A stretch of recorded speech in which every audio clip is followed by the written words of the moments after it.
और भाई क्या चल रहा है? कुछ नहीं यार, बस थोड़ा परेशान हूँ। क्यों भाई, क्या हुआ? अरे यार, लॉकडाउन के टाइम में मेरा पेट बहुत बढ़ गया है यार। जब देखो बढ़ता जाता है, रुकने का नाम ही नहीं ले रहा। जूम कॉल पर भी लोग बोलते हैं भाई 5 मिनट के लिए खड़ा हो जा, तेरा पेट का साइज देखना है। अरे यार, ये कोई देखने की बात है? परेशान कर दिया है यार लोगों ने। अरे भाई, तो तू उसका टेंशन क्यों ले रहा है? कल से रोज सुबह 30 मिनट के लिए बाहर चलने को चला जाना, देख उससे तेरा पेट कम हो जाएगा। अरे हाँ यार, कल से मैं वॉकिंग चला जाऊंगा, देख लियो। भाई सच में, तू सिर्फ चलने को जा रोज, देख देखते ही देखते तुझे ना 6 पैक्स आ जाएगा, देख आ जाएगा।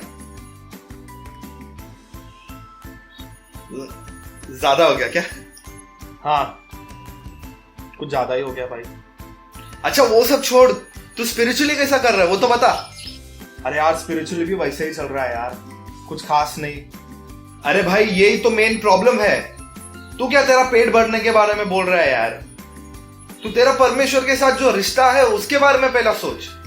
ये मेन प्रॉब्लम है? फिर तू सिर्फ तेरा 50-60 साल का जीवन के बारे में सोच रहा है, पर तेरा अनंत जीवन का क्या? अरे हाँ यार, मैं इसके बारे में तो सोचा ही नहीं कभी। तू पहले अपना बाइबल खोल और देख अपना पौलुस भाई क्या बोलता है। तू पहला तीमुथियुस का बुक खोल और उसमें तेरे को मालूम पड़ेगा, शायद 4था अध्याय में वचन 8 पढ़ के देख, वो तेरे को बताएगा क्या बोलता है। चलो यार, देखता हूं क्या लिखा है। क्योंकि देह की साधना से कम लाभ होता है, पर भक्ति सब बातों के लिए लाभदायक है, क्योंकि इस समय के और आने वाले जीवन की भी प्रतिज्ञा इसी के लिए है। देखा, पहले तू अपना रिलेशनशिप जो परमेश्वर के साथ होना चाहिए उसके बारे में सोच, और फिर कल तू चला जा तेरा जॉगिंग के लिए, वॉकिंग के लिए, जो भी है। आज तू तेरा परमेश्वर के साथ जो संबंध है ना उसके बारे में सोच। तू सही कर रहा है भाई, मैंने ऐसा सोचा ही नहीं यार। चल अभी प्रार्थना करेगा? भाई तू करना। अबे मैं तेरे को इतना अच्छा एडवाइस दिया, इतना वचन मैं तेरे को बताया, तू कम से कम प्रार्थना तो करना। क्या चालू है यार तेरा? तू अभी से तेरा रिलेशनशिप के बारे में सोच, परमेश्वर के साथ जो रिलेशनशिप है आप भी ठीक कर। तू चल, तू प्रार्थना कर। सॉरी भाई, मैं प्रार्थना करता हूँ। हे हमारे जीवित परमेश्वर, आपका आभारी मानते हैं लॉर्ड कि आपने ये समय दिया हमें कि हम एकत्रित हो सके, भले ही मिलकर नहीं पर इस पॉडकास्ट के द्वारा। गॉड, हम प्रार्थना करते हैं आज हम जो कुछ भी करेंगे, हमारी जो आराधना होगी, हम जब आपका वचन सुनेंगे, ये सब आपके दिल को लुभाएगा और ये सब चीजों में आपका नाम को महिमा और गौरव मिले। तो ये छोटी सी प्रार्थना प्रभु यीशु मसीह के नाम से मांगते हैं, आमीन। और मेरे प्यारे भाई और बहनों, आप सभी का स्वागत है हमारे ईस्ट सेक्टर के हिंदी सर्विस के लिए। आइए हम आराधना का एक बढ़िया सा समय रखें। आमीन।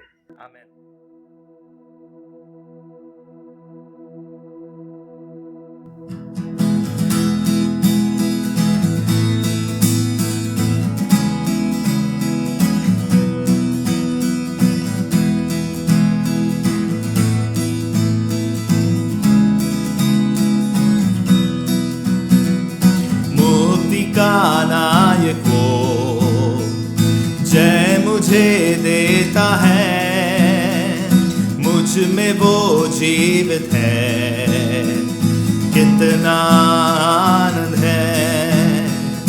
मुक्ति का नायको जय मुझे देता है, मुझ में वो जीवित है, कितना आनंद है। मैं गाते गाते रहूंगा, रोज नाचते नाचते गाऊंगा। मैं गाते गाते रहूंगा, रोज नाचते नाचते गाऊंगा। और दौड़ते दौड़ते कहूंगा, और दौड़ते दौड़ते कहूंगा, मेरा यीशु जिंदा हुआ, मेरा यीशु जिंदा हुआ। मुक्ति का नायक वो जय मुझे देता है, मुझ मुझ में वो जीवित है। कितना आनंद है, वो खोजते खोजते आया, मुझे गले लगाया अपने। वो खोजते खोजते आया, मुझे गले लगाया अपने। मेरे पापों को क्षमा किया, मेरे पापों को क्षमा किया, नए सिरे से मुझे बनाया, नए सिरे से मुझे बनाया। मुक्ति का नायक वो, जय मुझे देता है, मुझ में वो जीवित है।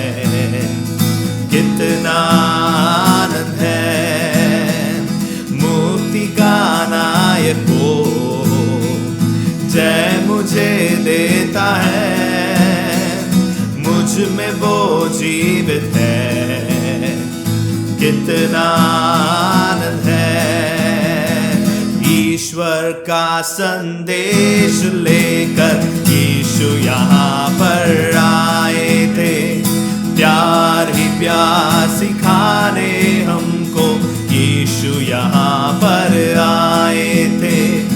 ईश्वर का संदेश लेकर यीशु यहाँ पर आए थे, प्यार ही प्यार सिखाने हमको यीशु यहाँ पर आए थे। मर के जी उठे वो, अपनी यादें छोड़ गए। मर के जी उठे वो, अपनी यादें छोड़ गए। ईश्वर का संदेश लेकर यीशु यहाँ पर आए थे, प्यार ही प्यार सिखाने हमको यीशु यहाँ पर आए थे। उनके हाथों में दो शस्त्र थे, अहिंसा और प्रेम, जिनके नाम थे। उनके हाथों में दो शस्त्र थे, अहिंसा और प्रेम, जिनके नाम थे। हिंसा न करो ये उनका वचन, प्यार से जीतो तुम सबका मन। हिंसा न करो ये उनका वचन, प्यार से जीतो तुम सबका मन।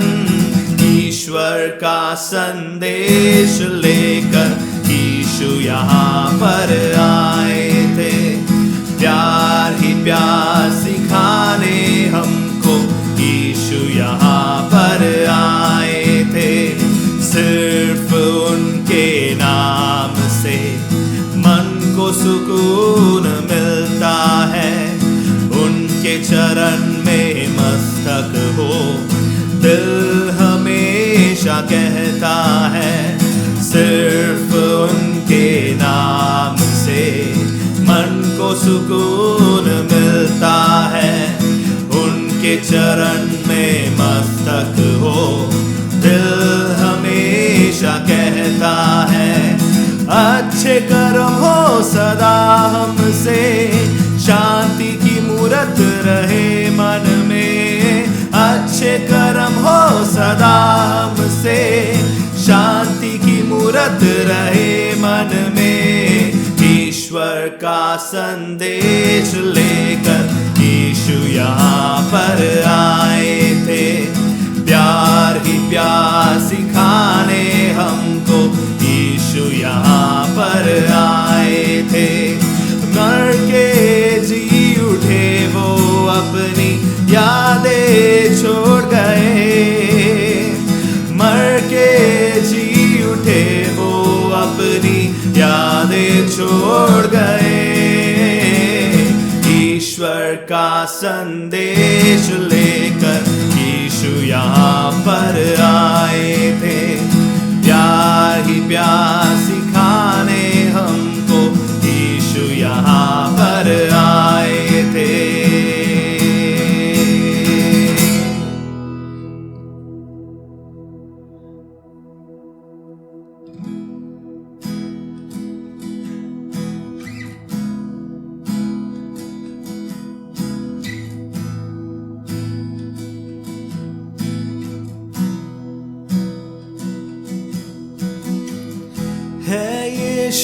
दाता मेरे खुदा, करता हूँ स्तुति आराधना, है यीशु दाता मेरे खुदा, करता हूँ स्तुति आराधना। घुटनों से ऊंचा, कमर से भी ज्यादा, तुझ में डूबूं यही ख्वाहिश मेरी। घुटनों से ऊंचा, कमर से भी ज्यादा, तुझ में डूबूं यही ख्वाहिश मेरी। तेरे प्रेम की ऊंचाई को, चौड़ाई और गहराई को जानूं प्रभु, बस यही ख्वाहिश मेरी। तेरे प्रेम की ऊंचाई को, चौड़ाई और गहराई को जानूं प्रभु, बस यही ख्वाहिश मेरी। घुटनों से ऊंचा, कमर से भी ज्यादा, तुझ में डूबूं यही ख्वाहिश मेरी। घुटनों से ऊंचा, कमर से भी ज्यादा, तुझ में डूबूं यही ख्वाहिश मेरी। अपनी आग से भर मुझे, अपनी शक्ति से भर मुझे, अपने जीवन से भर मुझे तेरे काम के लिए। अपनी आग से भर मुझे, अपनी शक्ति से भर मुझे, अपने जीवन से भर मुझे तेरे काम के लिए। घुटनों से ऊंचा, कमर से भी ज्यादा, तुझ में डूबूं यही ख्वाहिश मेरी। घुटनों से ऊंचा, कमर से भी ज्यादा, तुझ में डूबूं यही ख्वाहिश मेरी। है यीशु दाता मेरे खुदा, करता हूँ स्तुति आराधना, है यीशु दाता मेरे खुदा, करता हूँ स्तुति आराधना।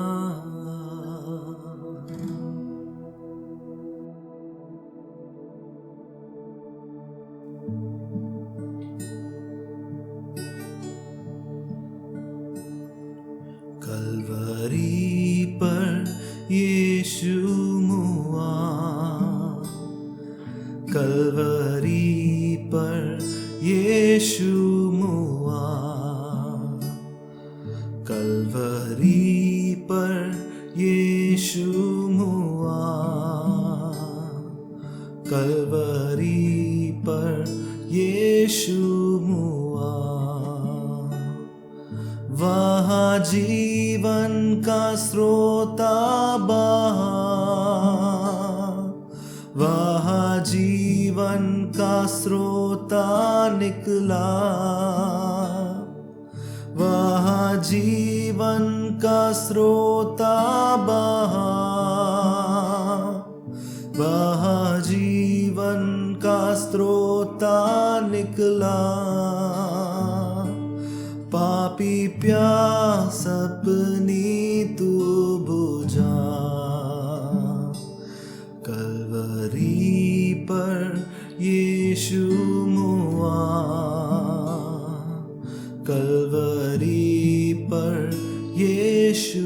मुआ, उसकी पंजर में भाला छिदा, उसके हाथों में खीले ठुकी,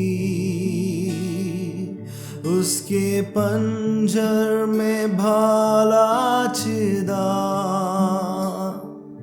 उसके हाथों में खीले ठुकी। उसने क्या क्या दुख ना सहा, कलवरी पर यीशु मुआ, कलवरी पर यीशु मुआ, कलवरी पर यीशु मुआ, कलवरी पर यीशु मुआ।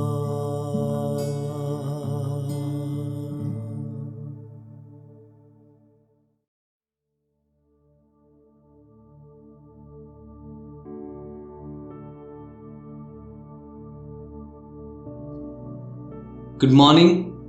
जैसे हम प्रभु भोज में आगे बढ़ेंगे, मैं आप सभी से कुछ शेयर करना चाहता हूं। हम हमारे जीवन में विजय चाहते हैं। विजय जो एक चीज है जो हम हर समय चखना चाहते हैं, चाहे वो हमारे काम पर हो, चाहे वो हमारे परिवार में, या हम जो भी कुछ करें हम चाहते हैं विजयी हो।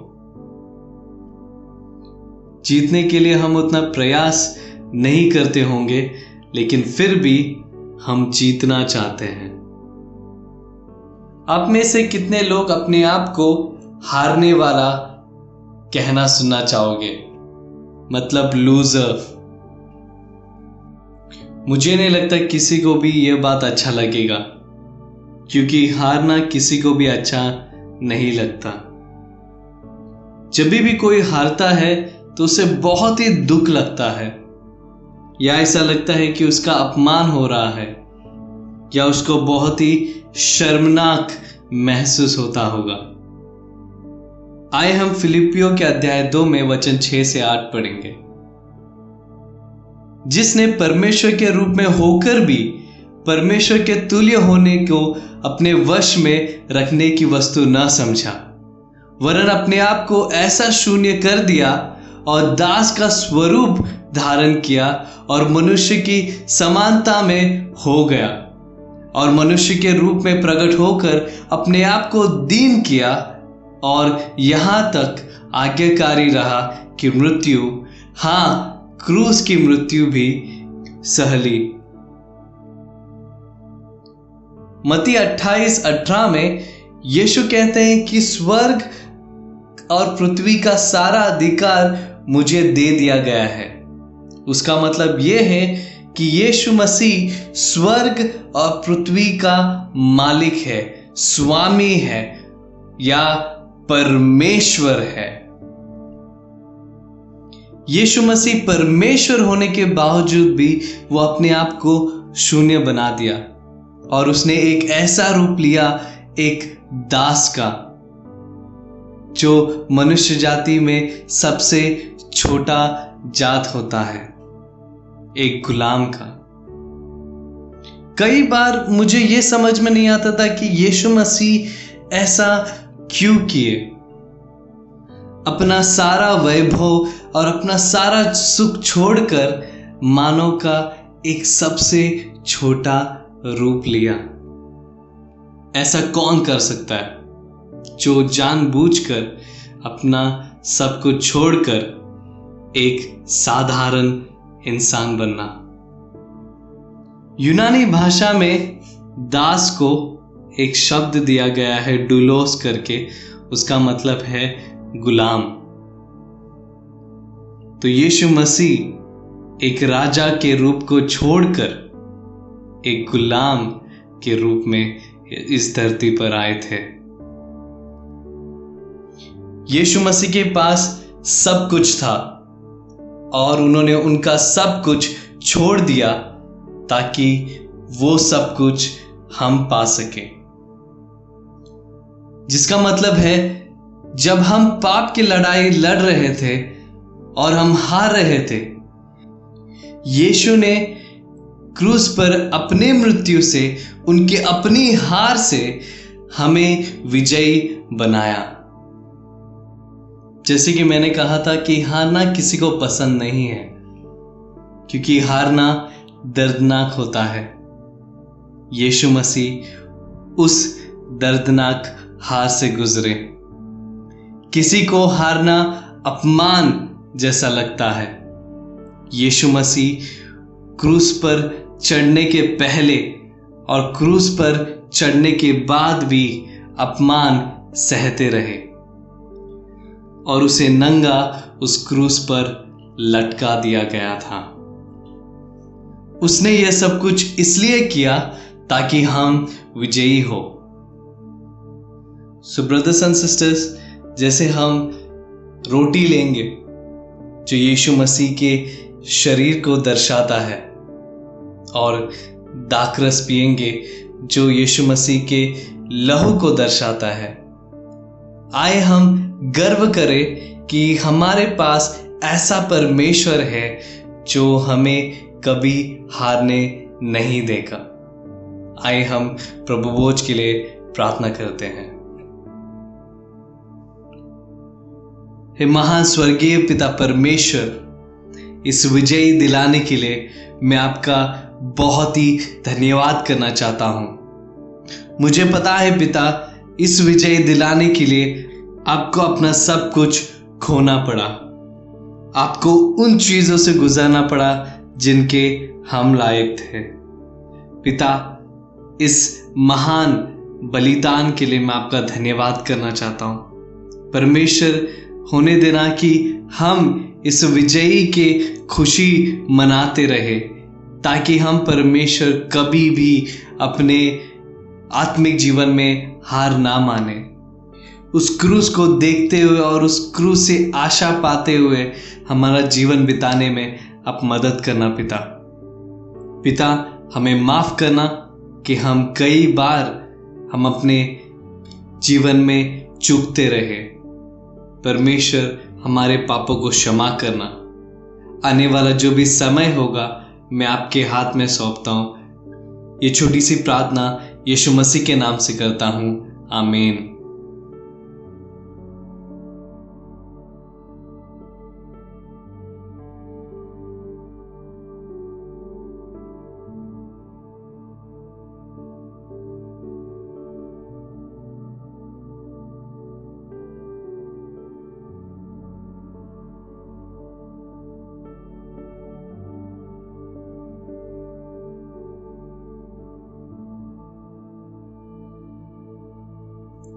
ये समय है दान का। मैं आपके लिए एक वचन पढ़ता हूं, नीति वचन अध्याय 19 में वचन 17। जो कंगाल पर अनुग्रह करता है वह यहोवा को उधार देता है और वह अपने इस काम का प्रतिफल पाएगा। मैं दान के विषय में ज्यादा कुछ नहीं कहना चाहूंगा, क्योंकि ये वचन सब कुछ कहता है। ये वचन कह रहा है कि अगर हम अनुग्रह से देते हैं तो हम परमेश्वर को उधार देते हैं। सोचो, ये कितनी बड़ी बात है कि परमेश्वर को उधार में कुछ देना। तो सोचो, अगर परमेश्वर हमें वापस देंगे तो वो कितना होगा। तो यहां पर एक्चुअली परमेश्वर प्रॉमिस करते हैं कि वो हमारा दान का प्रतिफल जरूर देंगे। तो आए हम इस वचन से प्रोत्साहन पाते हैं और इस दान में पूरे दिल से भाग लेंगे। आए हम एक प्रार्थना करके इस दान पर परमेश्वर की आशीष मांगते हैं। परमेश्वर, आपके जैसा पिता कोई नहीं है, जो आपको हर एक बच्चे का जरूरत जानते हो और आप उसका हर एक ख्याल रखते हो। और परमेश्वर, आप किसी को आशीष करने में थकते नहीं और आपने हमारे जीवन को आपके आशीषों से भर दिया। हम हमारे जीवन भर आपको धन्यवाद करते रहे हैं, वो सब कुछ आपके लिए बहुत ही कम है। और परमेश्वर, जैसे आपने ये बढ़िया समय दिया हमारे लिए, ताकि हम भी आपके इस गुण को या गुण की नकल कर सके, कि हम भी देना सीखे आपके जैसा। परमेश्वर, होने देना कि हम अपने पूरे दिल से इस दान को दें, क्योंकि हम चाहते कि हमारे जैसे कई परिवारों का भी ज़रूरत पूरा हो। परमेश्वर, इस दान पर आपका आशीष बनाए रखना, और इस समय को और हमारे जीवन को आपके हाथ में सौंपते हैं। ये छोटी सी प्रार्थना यीशु मसीह के नाम से करते हैं, आमीन।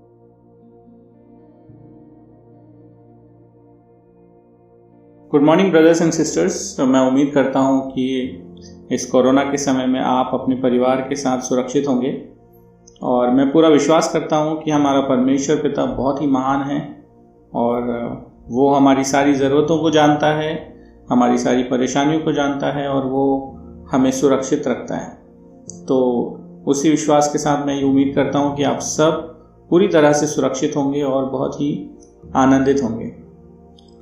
जैसा कि आपको पता है कि हम लोग गलातियों की किताब से सीख रहे हैं, और पिछला जो हमने गलातियों की किताब से अध्याय सुना था वो था अध्याय 1, जो हमारे भाई शिबू ने प्रचार किया था, जिसमें हमने ये सीखा था कि अगर कोई परमेश्वर के वचन के अलावा और किसी किस्म का सुसमाचार सुनाता है तो हमें उस सुसमाचार से दूर रहना है, क्योंकि ऐसा सुसमाचार सुनाने वाला ज़रूर परमेश्वर के क्रोध का भागी होगा। हमने ये भी सीखा था कि कैसे जो भी सुसमाचार हम सुनते हैं, हमें पूरा ध्यान रखना है कि हम जो सुन रहे हैं, जो सीख रहे हैं, वो सही हो। हम जो भी सीखें उसको लिख के लें और वापस जाके अपने पवित्र शास्त्र में उसको ढूंढें, खोजें और देखें कि ये वही है और वैसा ही है जैसा हमने सीखा है या हमें सिखाया गया है या नहीं। अगर आपको समझ में ना आए कि ये वैसा है या नहीं है, या ये क्या कहता है, अगर आप खुद समझ ना पाएँ तो आप ज़रूर मदद ले सकते हैं कलीसिया में किसी भाई या बहन की, जो आपको बढ़िया रीति से वो सुसमाचार सुना सकता है। तो आइए आज हम अध्याय 2 की तरफ बढ़ते हैं और देखते हैं कि अध्याय 2 में क्या क्या चीज़ें हैं जो पौलुस बात करता है, और क्या क्या है जो हम सीख सकते हैं और अपने जीवनों में अपना सकते हैं। तो अध्याय 2 में जाने से पहले मैं आपको कुछ बातें बता दूं। ये जो गलातियों की जो किताब है, ये पौलुस का लिखा हुआ एक परिपत्र है। परिपत्र का मतलब होता है सर्कुलर है। इसका मतलब ये कि जो गलाती कलीसिया थी वो एक कलीसिया नहीं थी। गलातियों के अंतर में कई सारी कलीसियाएं आती थीं। अगर हम कुछ कलीसियाओं के नाम देखें जो उस समय के गलेशियन चर्च में आती थी, जैसे इकोनियम, लिस्त्रा, दरबी, ये सारी जो कलीसियाएं थी, ये सारी जो जगहें थी जहाँ पे कलीसिया थी, ये सब गलातियों में आता था। तो उसने ये जो चिट्ठी लिखी, ये किसी एक कलीसिया के लिए नहीं लिखी, पर ये एक परिपत्र जैसा, एक सर्कुलर जैसा उसने उन सारी कलीसियाओं में इसको भेजा।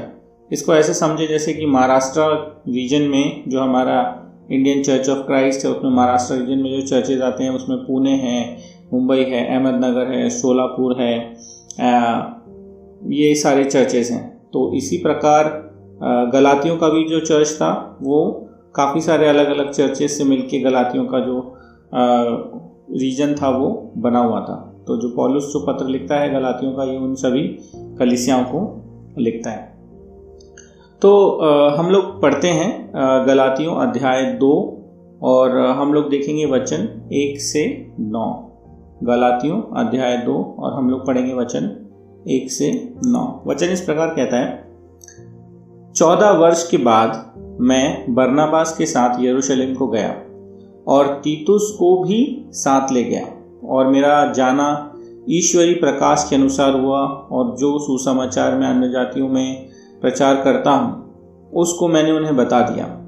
पर एकांत में उन्हीं को जो बड़े समझे जाते थे, ताकि ऐसा ना हो कि मेरी इस समय की या अगली दौड़ धूप व्यर्थ ठहरे। परंतु तीतुस भी जो मेरे साथ था और जो यूनानी है, खतना कराने के लिए विवश नहीं किया गया, और यह उन झूठे भाइयों के कारण हुआ जो चोरी से घुस आए थे, कि उस स्वतंत्रता को जो मसीह यीशु में हमें मिली है भेद लेकर हमें दास बनाए। उनके अधीन होना हमने एक घड़ी भर ना माना, इसलिए कि सुसमाचार की सच्चाई तुम में बनी रहे। फिर जो लोग कुछ समझे जाते थे, वे चाहे कैसे ही थे, मुझे इससे कुछ काम नहीं, परमेश्वर किसी का पक्षपात नहीं करता। उनसे जो कुछ भी समझे जाते थे, मुझे कुछ भी प्राप्त नहीं हुआ, परंतु इसके विपरीत जब उन्होंने देखा कि जैसा खतना किए हुए लोगों के लिए सुसमाचार का काम पतरस को सौंपा गया है, वैसे ही खतना रहितों के लिए मुझे सुसमाचार सुनाना सौंपा गया। क्योंकि जिसने पतरस से खतना किए हुओं में प्रेरिताई का कार्य बड़े प्रभाव सहित करवाया, उसी ने मुझसे भी अन्य जातियों में प्रभावशाली कार्य करवाया। और जब उन्होंने उस अनुग्रह को जो मुझे मिला था जान लिया, तो याकूब और कैफा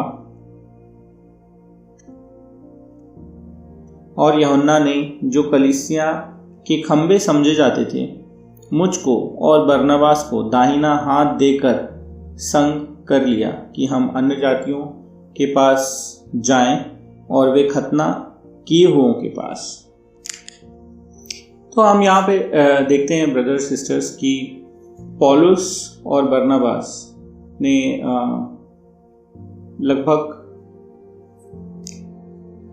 14 वर्ष के बाद वो तीतुस को अपने साथ में लेके यरूशलेम पहुंचते हैं। और हम जानते हैं कि प्रभु यीशु मसीह के 12 चेले जो प्रेरित कहला देते थे, और यरूशलेम ही वो कलीसिया थी जो सबसे पहली कलीसिया बनी पेंतीकोस्त में। जब आपको याद होगा प्रेरित के अध्याय 3 में, जहाँ पे पेंतीकोस्त का पर्व के बारे में बात की और पतरस ने खड़े होकर प्रचार किया और करीब 3000 लोगों ने बपतिस्मा लिया। यरूशलेम में ही पतरस और सारे जो बड़े प्रेरित हैं वो वहीं रहते थे। तो पौलुस बरनबास लगभग 14 साल के बाद काफ़ी जगहों पे कलीसिया स्थापित करने के बाद वो वापस यरूशलेम पहुंचता है, और वो जो प्रेरित जो कहलाते थे, जो प्रभु यीशु मसीह के 12 चेलों में से थे, उनसे वो मिलता है। और उनसे वो बहुत ही प्राइवेटली मिलता है। प्राइवेटली मतलब कि बड़ी भीड़ के साथ नहीं, लेकिन सिर्फ उन्हीं कुछ चुनिंदा लोगों के साथ मिलता है, और वो बताता है कि किस प्रकार से परमेश्वर ने उसके जीवन में काम किया और कैसे बहुत सारी कलीसियाएं स्थापित हो चुकी हैं। और वो ये भी बताता है कि वो किस प्रकार के वचन को प्रचार करता है, परमेश्वर की जो वचन हैं या जो शिक्षाएं हैं उनको किस प्रकार से प्रचार करता है।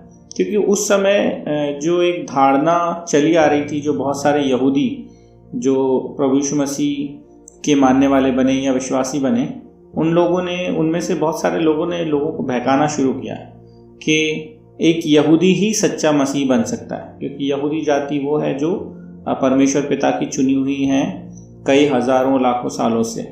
जो यहूदी नहीं है वो सच्चा मसीही नहीं बन सकता, और यहूदी जो मसीही बन चुका है वो एक अन्य जाति मसीह बने हुए से ज़्यादा ऊंचा है। और इस तरह की भी बातें होती थी कि खतना कराना जो एक यहूदी परंपरा है ये बहुत ही ज़रूरी है, और जो खतना नहीं किया हुआ है और वो मसीह को अपनाए तो वो फिर भी पापी रहता है।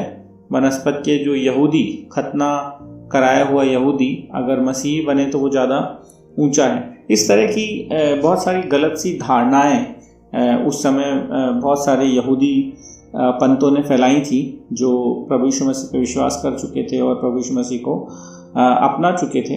तो ये सब समस्याएं उस समय चल रही थी। पौलुस इन सब के बारे में बात करता है और वो बहुत खुशी के साथ बताता है कि यरूशलेम में जो बड़े प्रेरित हैं, जो प्रभु यीशु मसीह के चेलों में से आते हैं, प्रभु यीशु मसीह के चुने हुओं में से आते हैं, उनने भी जब ये सुना कि मैं प्रचार करता हूँ इस बारे में कि खतना रहित होना या खतना करवाना, इससे कोई मतलब नहीं है, ये सब पुराने नियम की मानने वाली बातें हैं, लेकिन प्रभु यीशु मसीह में हम आज़ाद हैं, हमको खतना कराने का ज़रूरत नहीं है या हमको यहूदी परंपरा मानने की ज़रूरत नहीं है, हमको सिर्फ़ और सिर्फ प्रभु यीशु मसीह के वचनों पे ही चलना आवश्यक है। तो वो इस बात के लिए बहुत खुश होता है कि सारे जो बड़े अगुवे हैं उन्होंने उसकी बात को इनकार नहीं किया, नकारा नहीं, बल्कि वे सब उसकी बात से सहमत थे कि ये बात सही है कि यहूदी परंपराओं को हमको मानना बिल्कुल भी ज़रूरी नहीं। और फिर वो तीतुस के बारे में बताता है, जो कि एक यूनानी था। उसने कहा कि तीतुस मेरे साथ था और वो एक यूनानी था, उसको किसी ने भी फोर्स नहीं किया या किसी ने दबाव नहीं डाला कि भाई तू यूनानी है, तू खतना करवा अपना, तभी तू मसीह बन पाएगा। ऐसा कुछ भी नहीं हुआ। और वो इस प्रकार लिखता है कि उन्होंने मुझे सीधे हाथ से हाथ मिलाया। इसका मतलब वो ये कहता है कि मेरे विचारों में वो समन्वय रखते थे, मेरे विचारों से वो एग्री करते थे जो भी मैं सिखाता था, और उन्होंने ये माना कि मैं प्रभु यीशु मसीह के द्वारा चुना हुआ हूँ कि मैं अन्य जातियों को प्रचार करूँ, जिस तरह पतरस प्रभु यीशु मसीह के द्वारा ही चुना गया है कि वो यहूदियों को प्रचार करें। तो ब्रदर सिस्टर्स, आप ये सोच रहे होंगे कि हम लोग तो भारत में रहते हैं और हमारी कलीसिया में तो कोई भी यहूदी नहीं है और ना ही कोई यहूदी विचारधारा है, ना कोई हमें खतना कराने के लिए बोलता है, ना हमें यहूदी धर्म पालन करने के लिए बोलता है। तो इससे हम क्या सीख सकते हैं या कैसे इसको हम अपने जीवन में जोड़ सकते हैं?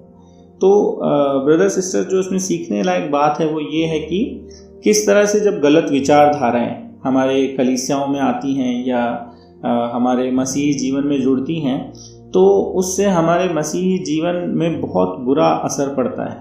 यहाँ तक कि हमारी जो एकता है, हम मसीह भाई बहनों की, वो अलग हो जाती है। हमने कई बार ये देखा है कि कलीसियाओं में जाति के नाम पे अलगाव हो जाता है। जैसे मराठी एक तरफ हो गए, तेलुगु एक तरफ हो गए, तमिल एक तरफ हो गए, भाषियों के आधार पे लोग बढ़ जाते हैं, या किस बैकग्राउंड या किस धर्म से वो आते हैं उस तरह से लोग बढ़ जाते हैं, या अलग अलग विचारधाराओं के मानने से वो बढ़ जाते हैं, या एक जैसी सोच कई लोगों की होती है कि भाई कुछ एक गुट होता है जो किसी एक बात को मानता है और वो गुट अलग हो जाता है कलीसिया से और बाकी लोगों को भी वही सिखाने की कोशिश करता है। तो ये सारा कुछ आज हम अपनी कलीसियाओं में देखते हैं। तो इसमें जो सीखने वाली बात है और जो मेरा आग्रह आप सभी से है ब्रदर सिस्टर्स, की सबसे ज़रूरी है हमको मसीह में एक बने रहना। हमें एकता हमारी, जो हम परमेश्वर में हैं, जो हम एक ही आत्मा के पिलाए गए हैं, एक ही बपतिस्मे के लिए हुए हैं और एक ही मसीह को मानते हैं जो हमारे लिए क्रूस पे चढ़ाया गया। तो हमारी विचारधाराएं हमें अलग नहीं करना चाहिए, हमें एकता होनी चाहिए। कई बार मैं बहुत सारा वाद विवाद भी कलीसियाओं में देखता हूँ कि जैसे कुछ लोग होते हैं, कुछ भाई बहन ऐसे होते हैं जिनसे आप कभी भी बात करेंगे तो वो सिर्फ इस बारे में बात करेंगे कि इस कलीसिया में क्या बुराई है, या लीडर्स में क्या बुराई है, या लोगों में क्या बुराई है। तो बहुत आश्चर्य होता है सुन के कि उनके मन में या उन्होंने जो भी सीखा है या जो भी समय इस कलीसिया में बिताया वो सिर्फ यही सोचने में कि यहाँ गलत क्या होता है, जो कि बहुत ही सही नहीं है हमारी एकता के बारे में। तो मैं आपसे यही आग्रह करूँगा ब्रदर सिस्टर्स की, इस तरह की जो भी बातें हैं अगर आपके दिल में आती हैं या आपके दिमाग में आती हैं, तो आप इस बारे में खुल के बात करें और पूरी कोशिश करें कि हमारी जो एकता है वो आपस में बनी रहे। क्योंकि अगर हम जो शिष्य लोग कहलाते हैं, अगर आज एक साथ एक मन के होके एकता में, एक प्रेम में नहीं बंधे होंगे तो हम मसीह के कार्य को आगे नहीं ले जा सकते। शैतान चाहता है कि हम टूट जाएं, शैतान चाहता है कि हम अलग अलग विचारधाराओं के हो जाएं, शैतान चाहता है कि हम बुराई करने वाले बने, हम गलतियां निकालने वाले बने, हम बहुत सारे वाद विवाद खड़ा करने वाले बने। लेकिन हमें वैसा नहीं बनना है, हमें एक मन के बनना है, हमें प्रेमी बनना है और हमें वो बनना है जो परमेश्वर के राज्य के कार्य को आगे ले जाते हैं। आमीन। तो आइए प्रण लें कि हम सब एकता को, मेल मिलाप को ज़्यादा बड़ा स्थान दें बनस्पत इसके कि हम बुराइयां निकालें को। तो ये था मेरा जो पहला अंग जो हमने 1 से 9 में सीखा, वो ये कि हमारी एकता मसीह के राज्य के लिए बहुत ही ज़रूरी है।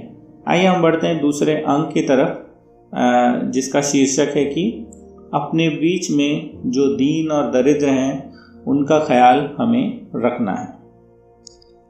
तो हम वचन पढ़ते हैं आगे। हम लोग पढ़ेंगे गलातियों अध्याय 2 और उसका वचन 10। ये इस प्रकार कहता है, केवल ये कहा कि हम कंगालों की सुधि लें और इसी काम के करने का मैं आप भी यत्न कर रहा था।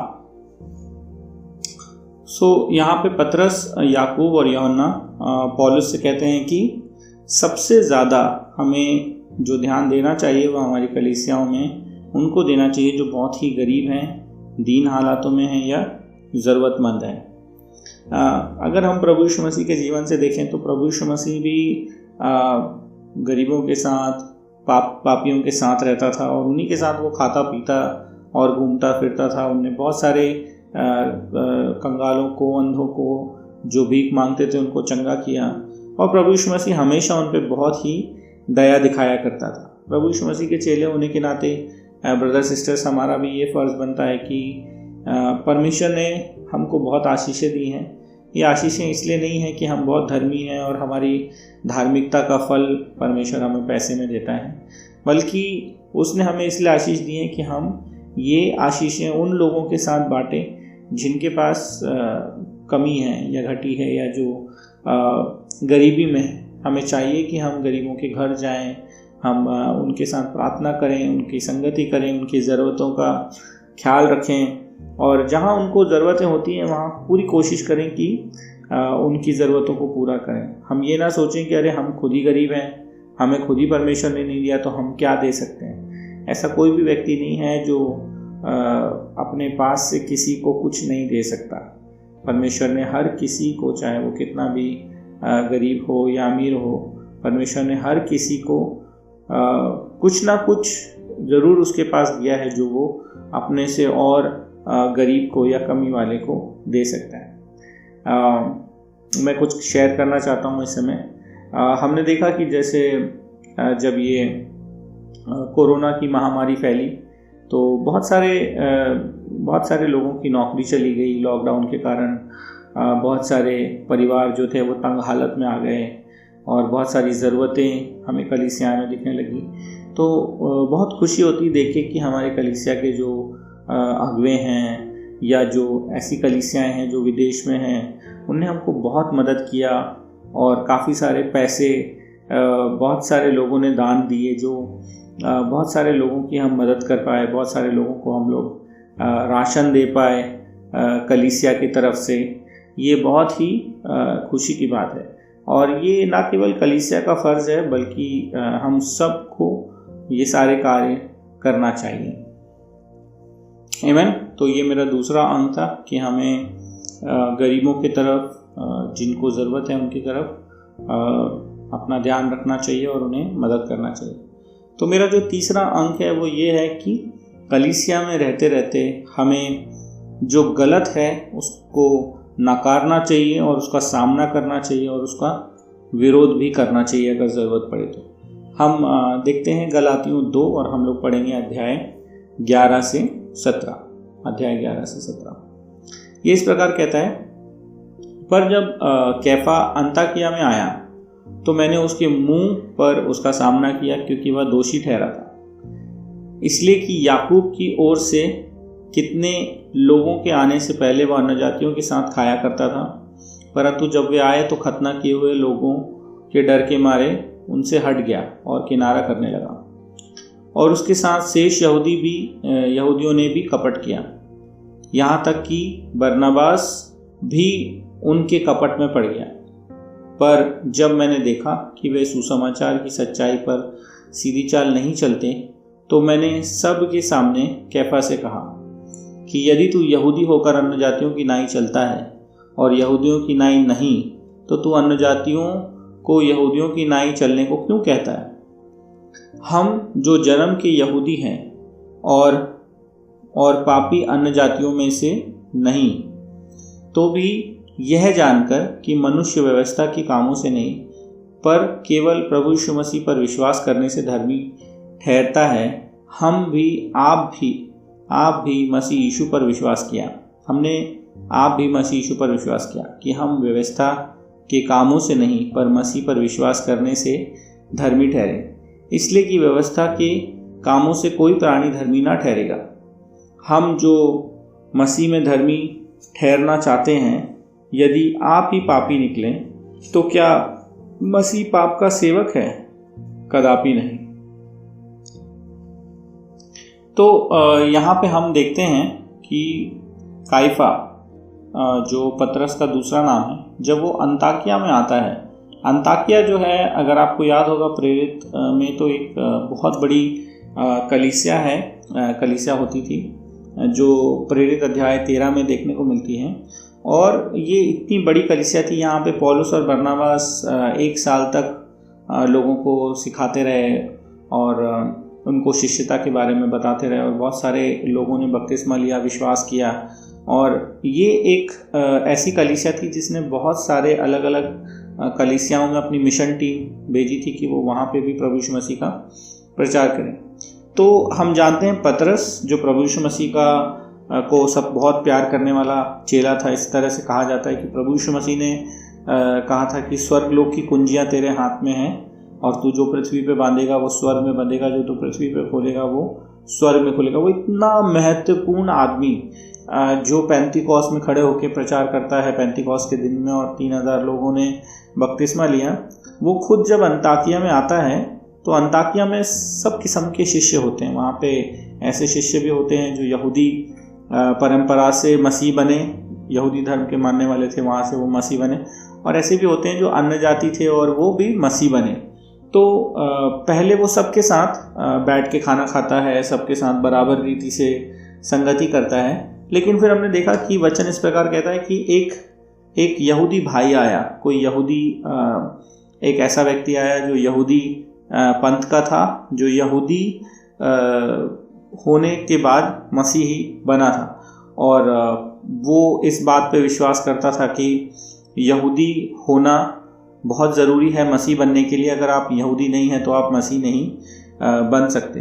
तो जब पतरस ने देखा कि वो व्यक्ति आया है, तो पतरस ने भी जो ऐसे मसीह भाई बहन थे जो अन्य जातियों से मसीह बने थे, उसने उनके साथ किनारा करना शुरू कर दिया, यानी कि उनके साथ बात करना कम, या उनके साथ खाना पीना या संगति कम, और वो अपने यहूदी गुट में जाके बैठने लगा। तो हम देखते हैं कि इतना बड़ा भविष्यवक्ता है और एक ऐसी चीज़ कर रहा है जो बिल्कुल भी प्रभु यीशु मसीह ने नहीं सिखाई, या जो प्रभु यीशु मसीह के वचन के खिलाफ है। अगर आप याद करते हैं तो पतरस वही व्यक्ति है जिसको कॉर्नेलियुस के घर ले जाने के पहले परमेश्वर पिता ने एक ड्रीम दिया था, एक सपना दिखाया था, जहाँ पे सब किस्म के रेंगने वाले जंतु उसको एक चादर में उतर के दिखते हैं, और वो वहाँ स्वर्ग से आवाज़ आती है कि उठ, मार और खा। और पतरस कहता है नहीं, मैंने नहीं खाऊंगा। और जो आवाज़ जो स्वर्ग से आती है वो ये कहती है कि जिसे मैंने पवित्र ठहराया तो कैसे उसे अपवित्र कह सकता है।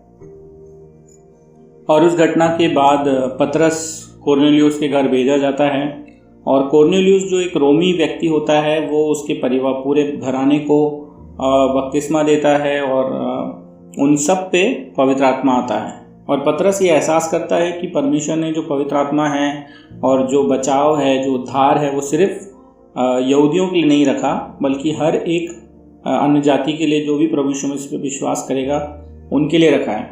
आप सोचिए कि इतना बड़ा जो उसके साथ घटना हुई, उसके बाद भी जब वो अंताकिया में आया तो वो सारे वचन भूल गया और एक यहूदी पंथ में मिलके वो खुद गलत चीज़ें प्रचार करने लगा। तो ब्रदर सिस्टर्स, यहाँ पे देखने वाली बात ये है कि क्या बड़े अगुवे या कोई बड़ा लीडर, क्या वो गलत नहीं हो सकता? क्या उसके कार्यों में या व्यवहारिकता में या बातचीत में क्या कुछ गलत नहीं हो सकता? बिल्कुल हो सकता है। लेकिन अगर ऐसी कोई गलत चीज़ें हमको देखने को मिलती हैं तो हम क्या करते हैं? अगर आप मुझसे पूछेंगे तो मैंने 4 किस्म के लोग देखे हैं, चौथे किस्म के बहुत कम, लेकिन 3 किस्म के लोग बहुत ज़्यादा देखे हैं जो कलीसिया में मिलते हैं। एक किस्म के लोग वो होते हैं जो सब चीज़ में हाँ हाँ बोलते हैं और जैसा जो लीडर कहेगा वो मानेंगे, यानी कि वो परमेश्वर में कितने बढ़िया होते हैं ये परमेश्वर ही जानता है, लेकिन वो लीडरों की नज़र में बहुत अच्छे रहना चाहते हैं और सब चीज़ में हाँ हाँ कहना चाहते हैं, क्योंकि वो जानते हैं कि जो संसार में या किसी संस्था में पावर रखता है वो उनका भला कर सकता है और वो उसी के आसपास घूमते रहते हैं। ऐसा कहें कि एक किस्म से अपने फ़ायदे को देखते हुए उन्हीं के आसपास घूमते रहते हैं, क्योंकि उनको उन्हीं के साथ रहने में फ़ायदा मिल सकता है। एक किस्म के लोग ऐसे होते हैं जो दूसरे किस्म के हैं, जो सिर्फ विरोध करते हैं, बुराई करते रहते हैं। मतलब जब भी आप उनसे मिलेंगे तो आप चाहे किसी लीडर के बारे में, चाहे किसी संस्था के बारे में, चाहे किसी कलीसिया के बारे में हमेशा बुराई सुनते रहेंगे। यहाँ ये गलत है, वहाँ वो गलत है, यहाँ ऐसा नहीं है, वहाँ वैसा नहीं है, ये ऐसा इसके साथ हुआ, वैसा उसके साथ क्यों नहीं हुआ। वो हमेशा इसी नाप तौल में रहते हैं और कमियां निकालते रहते हैं। तीसरे किस्म के लोग मैंने वो देखे जो जिनको कोई मतलब नहीं है कि क्या चल रहा है या क्या नहीं चल रहा है। वो अपने जीवन में व्यस्त हैं और उनको पकड़ के धक्का मार के उनको मीटिंग्स में लाना पड़ता है, धक्का मार के उनको कलीसिया में लाना पड़ता है, धक्का मार के उनको पाप उगलवाने पड़ते हैं, धक्का मार के उनको धर्मी बना के रखना पड़ता है। लेकिन उन्हें कोई भी चीज़ उनको पड़ी नहीं है कि वो कुछ जागरूकता से परमेश्वर के लिए या कलीसिया के लिए करें। और चौथे किस्म के लोग जो कि शायद बहुत कम होते हैं, क्योंकि पौलुस के केस में हम देखते हैं कि वो पौलुस सिर्फ अकेला ही ऐसा व्यक्ति दिखता है जो इस बात को लेके चलता है, जिसको अगुओं के आगे पीछे घूमना या खुद अगुआ बनने की इच्छा या कुछ बड़ा बनने की इच्छा नहीं है, या ना कि उसकी धार्मिकता धक्का छाप है और ना ही वो बुराई करने में है, लेकिन वो परमेश्वर के वचन में बहुत ही लीन है और बहुत गहराई से परमेश्वर के वचनों को समझता है। वो समझता है कि सही क्या है, गलत क्या है, और वो बहुत दृढ़ता के साथ जो गलत है उसका सामना करता है। और वो चाहे कितना बड़ा लीडर वो उसको कह सकता है कि आप यहाँ पे गलत हैं, या आप गलत कर रहे हैं, या आपको नहीं करना चाहिए, परमेश्वर ये नहीं चाहता। और सच में ब्रदर सिस्टर्स, अगर हमारे बीच में ऐसे भाई बहन हैं जो सच में सच्चाई बोलना चाहते हैं, जिनको किसी पद का लालच नहीं है, लेकिन वो परमेश्वर के राज को साफ सुथरा, सुंदर और बढ़िया रखना चाहते हैं, जो सच में परमेश्वर से प्रेम करने वाले हैं और निर्भय हैं, ऐसे ही लोग कलीसियाओं को बनाए रखने में बहुत बड़ा काम करते हैं और कलीसियाओं के असली पिल्लर कहलाते हैं। तो मैं आपसे यही आग्रह करूँगा कि आप भी इन 3 कैटेगरी जो मैंने आपको 3 श्रेणियाँ जो मैंने आपको बताई कि सब चीज़ में हाँ जी हजूरी करना, कि आपको भी कोई पद मिले, या बुराई करते रहना, या एकदम ठंडे पड़े रहना और आपको बहुत सारा धक्का लगे धार्मिक बनने के लिए, ये तीनों कैटेगरी में से किसी में भी मत जाइए। अगर आप किसी भी पद का लालच या कोई भी अपना फ़ायदा छोड़ के सिर्फ ये सोचिए कि मसीह का राज कैसे बढ़ेगा, परमेश्वर का राज आगे कैसे जाएगा, और जो भी गलत हो या जो आपको गलत लगे आप बहुत दृढ़ता से उस पर बात करें। आप वचन को बहुत गहराई से समझें ताकि आपको दिखे कि आपके आसपास क्या सही चल रहा है और क्या गलत चल रहा है, और आपकी सारी निर्भरता आपकी प्रार्थना में और प्रभु यीशु मसीह की वचनों की बुद्धि में होना चाहिए। तो ये हमारा दूसरा अंक है कि जहाँ भी आप गलत दिखे आप बहुत मजबूती से उससे बात करें, चाहे वो कोई लीडर हो या कोई एक आम शिष्य हो, और उन्हें बताने की कोशिश करें कि क्या गलत है क्या सही है, और आप उस बारे में ज़रूर बात करें और दृढ़ बने। तो हमारा जो तीसरा और आखिरी अंक है और हम अध्याय के अंतिम भाग में भी पहुंच गए हैं, वो ये है कि हमारी जो धार्मिकता है वो सिर्फ और सिर्फ प्रभु यीशु मसीह के द्वारा होनी चाहिए। तो इसके लिए हम आगे पढ़ते हैं। हम पढ़ते हैं गलातियों 2 में 19 से 21। हम लोग पढ़ेंगे वचन 19 से 21, 3 ही वचन है। ये इस प्रकार कहते हैं, मैं तो व्यवस्था के द्वारा व्यवस्था के लिए मर गया कि परमेश्वर के लिए जीऊँ। मैं मसीह के साथ क्रूस पर चढ़ाया गया हूँ और अब मैं जीवित ना रहा पर मसीह मुझ में जीवित है। और मैं शरीर में अब जो जीवित हूँ तो केवल उस विश्वास से जीवित हूँ जो परमेश्वर के पुत्र पर है, जिसने मुझसे प्रेम किया और मेरे लिए अपने आप को दे दिया। मैं परमेश्वर के अनुग्रह को व्यर्थ नहीं ठहराता, क्योंकि यदि व्यवस्था के द्वारा धार्मिकता होती तो मसीह का मरना व्यर्थ होता। यहाँ पे हम देखते हैं कि पौलुस बहुत साफ रीति से कहता है कि मैं मरा हुआ हूँ, मुझे आप गाली दो, मुझे आप कुछ भी बुरा भरा बोलो, या मुझे किसी पद का लालच नहीं है, मुझे किसी तारीफ की ज़रूरत नहीं है कि आप मेरी तारीफ करो या मुझे आगे बढ़ाओ या मुझे ऊंचा उठाओ या आप रात दिन मेरी तारीफ़ों में पुल बांधो। ये सब चीज़ की मुझे ज़रूरत नहीं है। मैं मरी हुई लाश हूँ। लाश को किसी चीज़ की कोई ललक नहीं होती है, ना उसको अपनी तारीफ़ पाने की, ना अपनी बुराई सहने की। कोई अगर लाश को गाली दे, लात मारे, उस पर थूके तो भी उसको कोई फ़र्क नहीं पड़ता। अगर उसको कोई तारीफ़ करे, ऊंचे स्थान पे पहुंचाए, उसको कोई लालच भी नहीं होता। तो कहता है कि मैं एक मरी हुई लाश हूँ और मैं सिर्फ़ और सिर्फ मसीह में जीवित हूँ। मेरे अंदर मसीह ही जीता है और मैं मसीह के लिए ही जी रहा हूँ। तो कितनी सुंदर बात है कि पौलुस का सारा जीवन, वो कहता है कि मैं अपने लिए नहीं जीता, मैं सिर्फ मसीह के लिए जीता हूँ। और जैसे मसीह का नाम फैलेगा और मसीह के नाम का उजाला सारी दुनिया में कैसे फैलेगा, मैं सिर्फ उसकी चिंता करता हूँ। मैं इस बात की कोई चिंता नहीं करता हूँ कि मेरे साथ क्या होगा या मुझे क्या मिलेगा या क्या मेरे हाथ से जाएगा।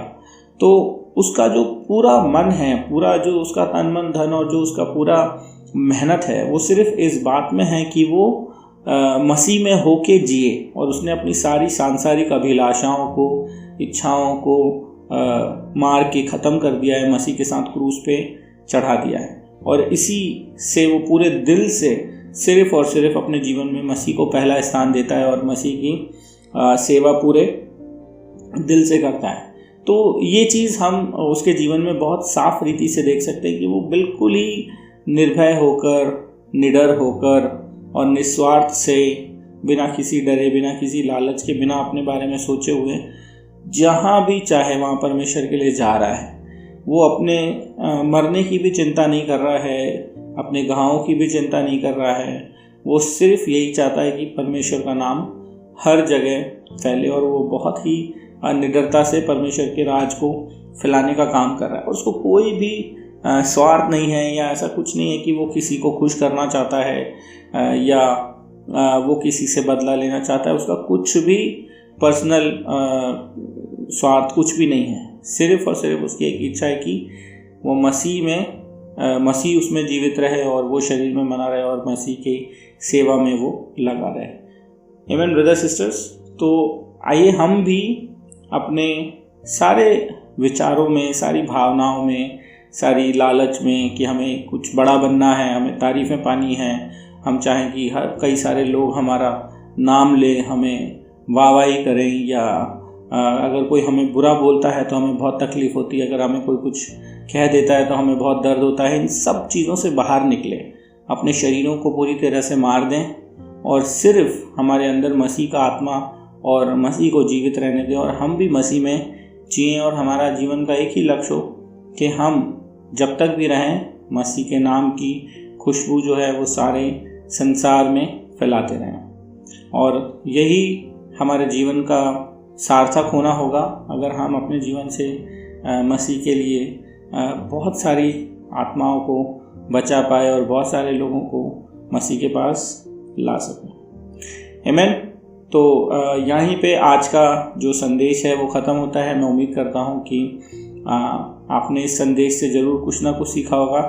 ये जो गलातियों की किताब है ये बहुत ही बढ़िया है। मैं जब से इसका जो संदेश का सीरीज़ है वो शुरू हुआ है, मैं बहुत एक्साइटेड हूँ। मैं 2-3 बार इसको पढ़ चुका हूँ।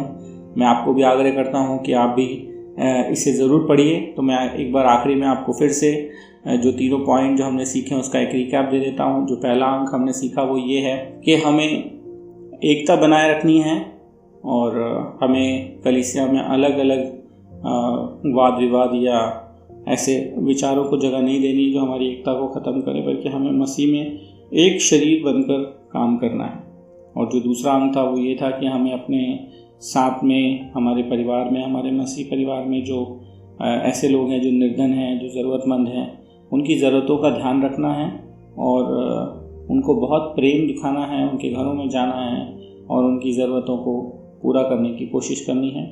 और जो तीसरा अंक है वो ये है कि हमें जब भी कुछ गलत दिखे तो उसका विरोध करना है ताकि मसीह की कलीसिया साफ़ सुथरी और पवित्र रहे।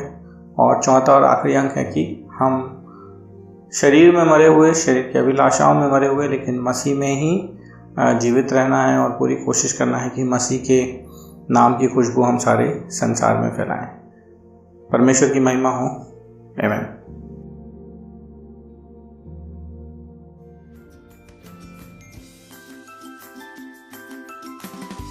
अगर आपको प्रोत्साहन मिला होगा आज के मैसेज से, तो मैं आपको ये विनती करता हूं कि प्लीज अपने भाइयों बहनों के साथ भी ये पॉडकास्ट का जो लिंक है वो शेयर कीजिए और उनके साथ भी जो आपके दोस्त हैं, आपके पड़ोसी हैं, जो आपके परिवार में मसीह को नहीं जानते, उन सबको भी ये पॉडकास्ट का लिंक भेज दीजिए ताकि उन्हें भी ये वचन सुन के प्रोत्साहन मिले। आज का पॉडकास्ट खत्म करने से पहले आइए हम एक आखिरी गीत गाएं और मैं आपको मिलूंगा अगले संडे इसी समय इसी जगह यूट्यूब पर। तब तक के लिए परमेश्वर का अनुग्रह आप सभी के जीवन में भरपूर रहे। आमीन।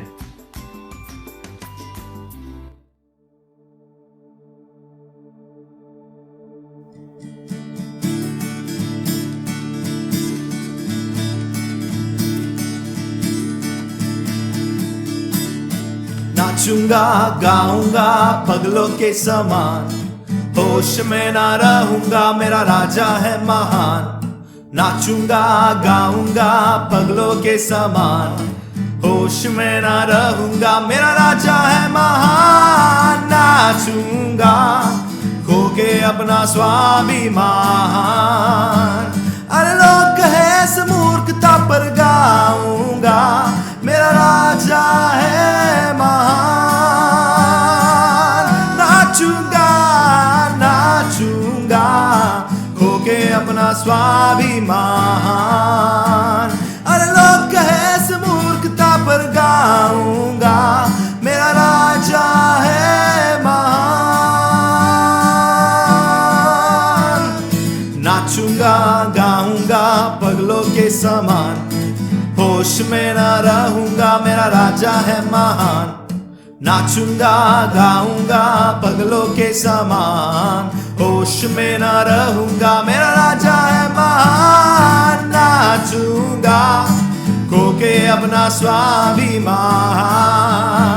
अरे लोग कैसे मूर्खता पर गाऊंगा, मेरा राजा है महान। नाचूंगा नाचूंगा खो के अपना स्वाभिमान, लोग ऐसे मूर्खता पर गाऊंगा, मेरा राजा है महान। नाचूंगा पगलों के समान, गाऊंगा, मेरा राजा है महान। नाचूंगा पगलों के समान, गाऊंगा, मेरा राजा है महान। नाचूंगा पगलों के समान, गाऊंगा, मेरा राजा है महान। नाचूंगा पगलों के समान, गाऊंगा, मेरा राजा है महान। नाचूंगा पगलों के समान, गाऊंगा, मेरा राजा है महान। नाचूंगा पगलों के समान, गाऊंगा, मेरा राजा है महान, नाचूंगा पगलों के समान। गाऊंगा, मेरा राजा है महान, नाचूंगा पगलों के समान। गाऊंगा, मेरा राजा